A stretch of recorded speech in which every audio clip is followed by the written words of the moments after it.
लाओ से अगला सूत्र कहते हैं, नहीं जानता मैं कि किसका पुत्र है यह, शायद यह प्रतिबिंब है उसका जो कि परमात्मा के भी पहले था। शून्य हो जाने पर, घड़े की तरह खाली हो जाने पर, जब चित्त की सारी नोकें झट जाएं, सारी ग्रंथियां सुलझ जाएं और व्यक्ति स्वयं को पूरी तरह उघाड़ ले और जान ले, तब भी जो अंतिम है, आधारभूत है, वह अनजाना ही रह जाता है। वह रहस्य में छिपा रहता है। लाओ से इसी ओर इशारा करते हुए कहते हैं, नहीं जानता मैं किसका पुत्र है ये जो सब जान लेने पर भी अनजाना रह जाता है, ये जो सब उघड़ जाने पर भी अनुघड़ा रहता है, ये कौन है? शायद ये प्रतिबिंब है उसका जो कि परमात्मा के भी पहले था। ये शून्य, ये रहस्य शायद उसी का प्रतिबिंब है। लाओ से कहते हैं, नहीं जानता मैं। जब तक अहंकार है तब तक अज्ञान है। अहंकार और अज्ञान पर्यायवाची हैं। जब अहंकार गिर जाता है तो अस्मिता का बोध शुरू होता है।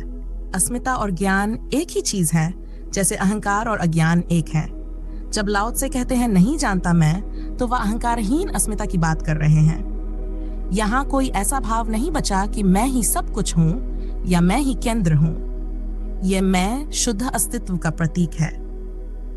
अज्ञानी तो ये भी नहीं जानता कि जीवन का रहस्य कहाँ से उत्पन्न होता है, पर लाओ त्से के अनुसार ज्ञानी भी नहीं जानता। सब ग्रंथियां सुलझने के बाद, सब अंधकार मिट जाने के बाद भी ये शून्य कहाँ से आता है, इसका ज्ञानी को भी पता नहीं। ज्ञानी के मैं को सब मालूम होता है, पर यह शून्य उसके लिए भी रहस्य ही है। यहाँ तक कि जब कोई सागर में डूब जाता है तब भी वह सागर से अलग रहता है, लेकिन जब कोई सागर के साथ एक हो जाता है तब जानने वाला बचता ही नहीं। अज्ञान में जानने वाला बहुत घना होता है, परम ज्ञान में जानने वाला होता ही नहीं। ज्ञान में जानने वाला और जिसे जानना है दोनों बराबर होते हैं, पर उसके बाद जो अवस्था है वहां सब शून्य हो जाता है। लाओ से कहते हैं, शायद ये प्रतिबिंब है उसका जो परमात्मा के भी पहले था। चिंतन की सीमा परमात्मा तक है, पर यह शून्य उस सीमा के भी पार है। आदि शंकराचार्य ने भी कहा है कि ईश्वर माया का हिस्सा है, माया मन का विस्तार है और मन की हर खोज माया तक ही सीमित है। लाओ त्से का संकेत है कि सत्य चिंतन की अंतिम सीमा के भी पार है। ये जो शून्य है, यह सृष्टि से पहले था, सृष्टिकर्ता से भी पहले था, पर लाओ त्से इसे कोई नाम नहीं देते।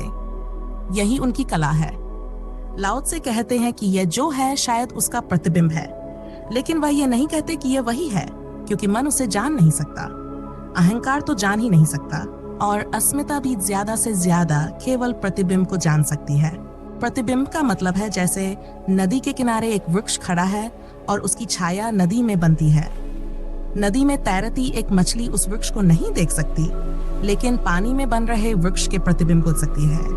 वृक्ष के पास से उड़ते पक्षियों की कतार, चांद की छाया और उसके ऊपर तैरती बदलियां, ये सब उस मछली को सिर्फ प्रतिबिंब के रूप में दिखाई देती हैं।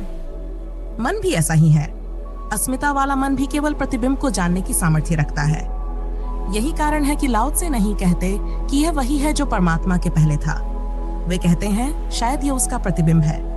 मनुष्य जो भी जान सकता है वह केवल प्रतिबिंब ही होगा। सत्य को केवल तभी जाना जा सकता है जब जानने वाला स्वयं सत्य के साथ एक हो जाए। जैसे दिए को वही पतंगा जान सकता है जो उसमें जलकर समाप्त हो जाए।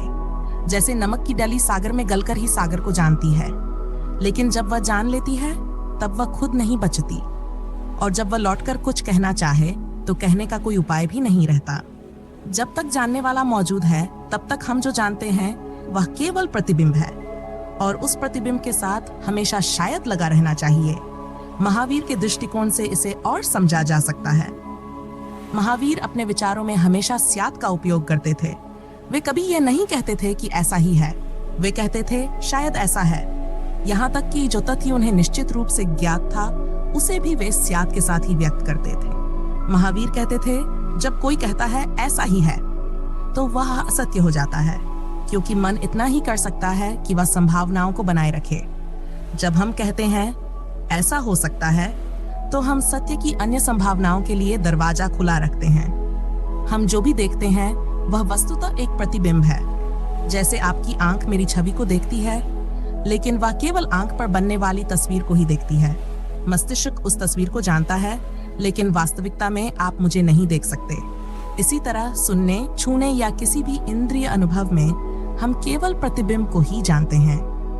जर्मनी के विचारक इमैनुअल कांट ने कहा था कि वस्तु जैसी स्वयं में है उसे जाना नहीं जा सकता। हम केवल प्रतिबिंब को जानते हैं और उसमें हमारी देखने या समझने की क्षमता भी सम्मिलित होती है। अगर पानी नीला है तो उसमें चांद का प्रतिबिंब भी नीला ही दिखेगा। मछली के पास ये जानने का कोई तरीका नहीं कि वास्तविक चांद नीला नहीं है। शायद कहना यह स्वीकार करने का तरीका है कि हम पूर्ण सत्य का दावा नहीं करते। हम केवल यह कहते हैं कि ऐसा हमें दिखाई देता है। यह भी संभव है कि जो हमें दिखाई दे रहा है वह गलत हो या सत्य कुछ और हो। लाओ त्से कहते हैं शायद ये जो शून्य प्रकट हुआ है यह प्रतिफलन है उसका, प्रतिबिंब है उसका, जो परमात्मा के भी पहले था। ताओ परंपरा में यह प्रश्न हमेशा उठता है कि तुम्हारा मूल चेहरा क्या है, तुम्हारा ओरिजिनल फेस कौन सा है? जो तुम्हें बचपन में दिखता था वह चेहरा, या जो अब है, या जो बुढ़ापे में होगा? लेकिन सच्चाई यह है कि इनमें से कोई भी तुम्हारा असली चेहरा नहीं है। ताओ के साधकों से कहा जाता है अपने जन्म के पहले का चेहरा ढूंढो या अपने मृत्यु के बाद का चेहरा। यह वही चेहरा है जो प्रकट होने से पहले था और प्रकट होने के बाद भी रहेगा। यह तुम्हारा मूल चेहरा है। लाओ त्से कहते हैं परमात्मा के भी पहले जो था वही ओरिजिनल फेस है।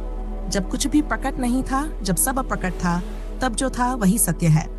उपनिषद और वेद भी अस्तित्व की 3 अवस्थाओं की बात करते हैं, सृजन, प्रलय और वह अवस्था जो इन दोनों के पार है। ये तीसरी अवस्था ही वह अवस्था है जहां श्वास भी नहीं है। लाओ त्से ये भी कहते हैं कि यह सत्य भी हमें प्रतिबिंब के रूप में ही दिखता है, क्योंकि जब देखने वाला मौजूद हो तो जो भी दिखाई देता है वह केवल प्रतिबिंब ही हो सकता है। लेकिन इतना भी काफी है कि हमें सत्य दर्पण में ही सही दिख जाए। हम असत्य में भी शायद नहीं लगाते, क्योंकि असत्य को दावा चाहिए, लेकिन सत्य को दावा करने की जरूरत नहीं। यही कारण है कि लाओ त्से और महावीर जैसे महान विचारक सत्य में भी शायद जोड़ते हैं। उनका यह कहना कि शायद यह सत्य है हमें यह सिखाता है कि सत्य को जानने के लिए हमें अपने आग्रह और अहंकार से मुक्त होना होगा। महावीर का सप्तभंगी न्याय बताता है कि किसी भी सत्य को समझने के लिए 7 संभावनाएं होती हैं। इससे यह सिद्ध होता है कि सत्य पर दावा करना या उसे पूरी तरह परिभाषित करना संभव नहीं है। यह अनाग्रह और सहजता की ही बात है। लाओ त्से भी सत्य को लेकर आग्रह नहीं करते। वे कहते हैं शायद यह सत्य है। ये शायद उनके विनम्रता और सत्य की गहराई को दर्शाता है। वे ये स्वीकार करते हैं कि जो वे कह रहे हैं वह उनकी प्रतीति है और यह गलत भी हो सकता है। ये विनम्रता केवल उन्हीं में आ सकती है जो सत्य को पूरी तरह जान चुके हो। हमारे कहने का ढंग, हमारा आग्रह और हमारा जोर बताता है कि हम सत्य बोल रहे हैं या असत्य। सत्य अपने आप में इतना सशक्त होता है कि उसे किसी आग्रह की जरूरत नहीं होती। यही कारण है कि लाओ त्से और महावीर जैसे लोग सत्य को शायद के साथ कहते हैं। उनका साहस और सहजता इस बात का प्रतीक है कि उन्होंने सत्य को पूरी तरह आत्मसात कर लिया है। रमन महर्षि से कई बार आग्रह किया गया कि वे अपने जीवन के बारे में कुछ बताएं ताकि उनके विचारों को बेहतर समझा जा सके, लेकिन वह हमेशा कहते थे अगर जो मैं कह रहा हूँ वह सत्य है तो वह मेरे बिना भी सत्य रहेगा। मेरे जीवन को जानने की क्या आवश्यकता है? जब उनसे अधिक जोर दिया गया तो उन्होंने उदाहरण देते हुए कहा कि अगर कोई पहले राम का जीवन देखे और फिर रामायण पढ़े तो रामायण कोई पढ़ेगा ही नहीं। रमन महर्षि ने कहा कि यह सब इसलिए होता है क्योंकि हम पहले रामायण पढ़ते हैं और फिर उनके जीवन पर विचार करते हैं। अगर पहले जीवन को देखें तो सत्य की उपस्थिति पर विश्वास करना कठिन हो जाएगा। उन्होंने कहा मेरे जीवन को जानने की जरूरत नहीं है। अगर जो मैं कहता हूँ वह सच है तो मेरे जीवन की किसी आदत वह झूठ नहीं हो जाएगा, और अगर मैं झूठ कहता हूँ तो मेरे शुद्ध जीवन से भी वह सच नहीं बनेगा। सत्य को उसके मूल स्वरूप में देखो, मुझे छोड़ दो। यह प्रक्रिया स्वयं को सत्य से अलग करने की है, सत्य को बिना किसी आग्रह के प्रस्तुत करने की। लाओ त्से जैसे लोग भी सत्य को इसी तरह रखते हैं, शायद कहकर। उनका शायद कहना यह दिखाता है कि वे विवाद से बाहर हैं। वे दावा नहीं करते कि जो वे कह रहे हैं वही अंतिम सत्य है। वे सत्य को स्वतंत्र रूप से प्रस्तुत करते हैं ताकि वह स्वयं अपने बल पर खड़ा हो सके। लाओ त्से कहते हैं कि जो वह व्यक्त करता है वह मात्र प्रतिबिंब है। प्रतिबिंब कहना गहरी समझदारी को दर्शाता है, क्योंकि इसमें यह स्वीकार्यता है कि कोई भी भूल चूक हो सकती है और वह सत्य की नहीं, कहने वाले की होगी। जब हम कहते हैं कि यही सत्य है, तो उस सत्य में अगर कोई गलती दिखे तो वह सत्य पर दोष डाल सकती है। लेकिन जानने वालों का हमेशा यह तरीका रहा है कि जो भी कमी हो उसे अपनी माने। सत्य में गलती नहीं होती, गलती कहने वाले की हो सकती है। लाओ से कहते हैं कि उसका सत्य ऐसा है जैसे दर्पण में किसी तस्वीर को देखना। दर्पण कभी लंबा दिखा सकता है, कभी छोटा। आपने ऐसे दर्पण देखे होंगे जो आपको बहुत बड़ा दिखाते हैं या बहुत छोटा। और दर्पण में एक निश्चित बात यह है कि बाईं आंख दाईं ओर दिखती है और दाईं आंख बाईं ओर। यह उल्टाफेर स्वाभाविक है, लेकिन चूंकि हमें खुद नहीं पता कि हमारी कौन सी आंख बाईं है और कौन सी दाईं, इसलिए दर्पण में यह महसूस ही नहीं होता। पर अगर आप किसी किताब का पन्ना दर्पण के सामने रख दें तो आप तुरंत देखेंगे कि अक्षर उल्टे हो गए हैं। तब आपको समझ में आएगा कि आपके साथ भी यही हो रहा है। लेकिन चूंकि हमें अपने सीधे होने का एहसास नहीं, इसलिए उल्टे होने का पता नहीं चलता। एक वैज्ञानिक ने चेहरों पर शोध करते हुए ये पाया कि किसी के भी चेहरे के दोनों हिस्से समान नहीं होते। अगर किसी व्यक्ति की तस्वीर को बीच से 2 हिस्सों में काटा जाए और हर हिस्से को उसके जैसे ही हिस्से से जोड़ा जाए तो 2 अलग अलग चेहरे बन जाएंगे और वे इतने अलग होंगे कि कोई ये नहीं कह पाएगा कि वे एक ही व्यक्ति के हैं। यह रूपांतरण इतना सूक्ष्म है कि हमें पता ही नहीं चलता। दर्पण केवल एक माध्यम है और माध्यम सत्य को जैसे का तैसा नहीं दिखाता, लेकिन हमें सत्य को जानने के लिए माध्यम का सहारा लेना पड़ता है। अहंकार भी एक ऐसा ही माध्यम है। यह अंधकार जैसा है। जैसे कोई अंधेरे में सत्य को जानने की कोशिश करे, कुछ साफ नहीं दिखता, केवल टटोलता रहता है। फिर भी लोग अंधेरे में ही आत्मा, ईश्वर, नर्क, स्वर्ग, मोक्ष जैसी बड़ी बड़ी बातों पर निष्कर्ष निकाल लेते हैं। लाओ त्से का प्रतिबिंब कहने का अर्थ है कि सत्य को माध्यम के दोष से अलग समझा जाए। माध्यम चाहे दर्पण हो या अहंकार, वह सत्य पर प्रभाव डाल सकता है, लेकिन यह प्रभाव सत्य का नहीं, माध्यम का है। सत्य स्वयं में हमेशा शुद्ध और पूर्ण रहता है। जेठालाल मंदिर में बैठे हैं। पुजारी ने स्वर्ग की व्याख्या करते करते जोर से कहा, जो लोग स्वर्ग जाना चाहते हैं खड़े हो जाएं। सभी खड़े हो गए, सिर्फ जेठालाल बैठे रहे। पुरोहित ने हैरानी से पूछा, जेठालाल, क्या तुम्हारा स्वर्ग जाने का इरादा नहीं है? जेठालाल ने जवाब दिया, जो बात साफ ना हो उसके लिए खड़ा होने की झंझट क्यों लें? अभी तो बैठना साफ है। और अगर स्वर्ग जाने के लिए खड़ा होना जरूरी है तो मैं नहीं जाऊंगा। बैठे बैठे जाना नहीं हो सकता क्या? ये लोग बिना सोचे समझे खड़े हो गए हैं। अगर खड़े होने वाले स्वर्ग पहुंच सकते हैं तो मैं बैठा बैठा देखता हूं क्या होता है। स्वर्ग, मोक्ष और सत्य की आकांक्षाएं मन को बांध लेती हैं, लेकिन लोग अंधेरे में ही इन पर विश्वास कर लेते हैं। अहंकार एक अंधकार है और उसमें सत्य मनोकल्पित होता है, वास्तविक नहीं। यह सत्य हमारे भीतर निर्मित होता है, इसका वास्तविकता से कोई संबंध नहीं। अस्मिता प्रकाश जैसी है, लेकिन अस्मिता के प्रकाश में जो सत्य दिखते हैं वे भी प्रतिबिंब मात्र हैं। जहां अहंकार और अस्मिता मिट जाते हैं, जहां मैं शून्य में विलीन हो जाता है, वहीं वह सत्य जाना जाता है जो प्रतिबिंब नहीं है, लेकिन तब कहने वाला बचता ही नहीं। लाओ त्से ने अंतिम सीमा से यह सब कहा है, वहां से जहां अहंकार और अस्मिता दोनों समाप्त हो जाते हैं। वह कहते हैं, मैं नहीं जानता ये सब कहां से जन्मा है, कौन इसका जन्मदाता है। ये शायद प्रतिबिंब है उस चीज का जो परमात्मा की पहले था। ये शब्द सीमांत से बोले गए हैं, आखिरी सीमा जहां से इंसान खो जाता है। लाओ त्से के बारे में शारीरिक रूप से भी यही सच है। ताओ ते चिंग को लिखने के बाद वह गायब हो गए, उनका कोई पता नहीं चला। वह मरे या कहीं गुम गए, कोई नहीं जानता। उनकी कब्र कहाँ है ये भी नहीं मालूम।